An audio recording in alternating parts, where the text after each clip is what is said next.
યોહાનને જન્મ. ભૂતકાળમાં દેવે દેવદૂતો ને પ્રબોધકોથી ત્યાણે લોકો હારી વાત કરીની, પણ ત્યાં પૂટી 400 વર્ષે વીતી ગયે, જીયામાં તીએ તીણા હાઈ હારી કોઈ વાત નાત કદી. અચાનક એક દેવદૂત જખરિયા નામના ગડા યાજક પહાઈ દેવનો એક સંદેશો નાવો. જખરિયા ને ત્યાંની ખરવાલી એલિઝાબેથ દેવણે ભક્તિ કરનારે લોકો ઉતને, પણ તીણ હાઈ નીચકે હોવાત તેવી શક્યતા કાંઈની ઉતની. દૂતે જખરિયાને કહ્યો કા તોરે ખરવાલીને નીચકું હોવી ત્યાણે નામ યોહાન રાખજે, તો પવિત્ર આત્માથી ભરપૂર હોવી ને મસીહ ફાગુ લોકો હોય તૈયાર કરી. જખરિયાએ કહ્યો કા મારે ખરાવાલી ને માય નીચકો હોવે તિયા ફાગુ બોજ ગડે હામ ઈ હોવી તી માને કેવી રીતે ખબર પડે. દૂતે જખરિયાને કહ્યો કા તું હાઈ એ હારા સમાચાર દેખાણે હારું દેવે માને મૂકીન્યું આ નીચકણે જન્મ જ્યાં સુધી ની હોવી જાય ત્યાં સુધી તું વાત કરને હારું અસમર્થ રહે. કહે કા તું એ મારે પાસે વિશ્વાસ નાત કદો. તરત જ જખરિયા બોલવા ફાગુ અસમર્થ હોઈ ગો. પૂઠી દેવદૂત જખરિયા પાસેથી નાહી ગો.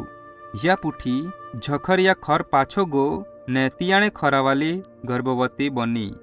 જ્યાં એલિઝાબેથ 6 મહિનાની ગર્ભવતી હોતની ત્યાં અચાનક તો દેવદૂત એલિઝાબેથની સંબંધી પાસે દેખાયો.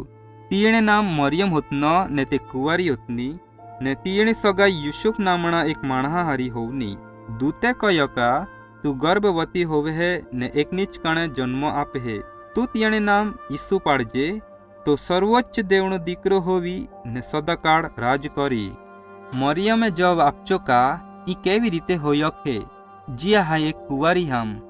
દેવદૂતે સમજાવ્યો કા પવિત્ર આત્મા તોરે પાર આવી ને દેવણે સામર્થ્ય શક્તિ તોરે પાર પડી, એટલે નીચક પવિત્ર હોવી, જો દેવનો પુત્ર હા. મરિયમે દેવદૂતની વાત પર વિશ્વાસ કદો ને સ્વીકાર કદી. દેવદૂતની વાત પૂઠી તરત જ મરિયમે એલિઝાબેથને મુલાકાત ને દી. જ્યાં એલિઝાબેથે મરિયમને શુભેચ્છા ઉનાઈ ને તરત જ એલિઝાબેથને બોકામાં નીચક પૂજ્ય ને તે ડોહની ને દેવે તેણે ફાગુ જે કદન ત્યાંથી બહુ જ આનંદિત હોતને. 3 મહિના પૂઠી મરિયમ એલિઝાબેથની મુલાકાત નેદા પૂઠી ખર પાછી આવી. એલિઝાબેથે નીચકાણે જન્મ આપજો. પૂઠી દેવદૂતને આદેશ પ્રમાણે જખરિયા ને એલિઝાબેથે નીચકાણે નામ યોહાન પાડ્યો. તીયા દેવે જખરિયાનો બોનતો કદો. જખરિયાએ કહ્યો કા દેવની પ્રશંસા હોય. કહે કા તીએ તિયાણે પ્રજાને યાદ રાખીયા. મારે નીચાક તું સર્વોચ્ચ દેવનો પ્રબોધક કવાય. જો લોકો હોય તિયાણા પાપ હોય માફી કેવી રીતે મેળવવાની તે દેખાડી.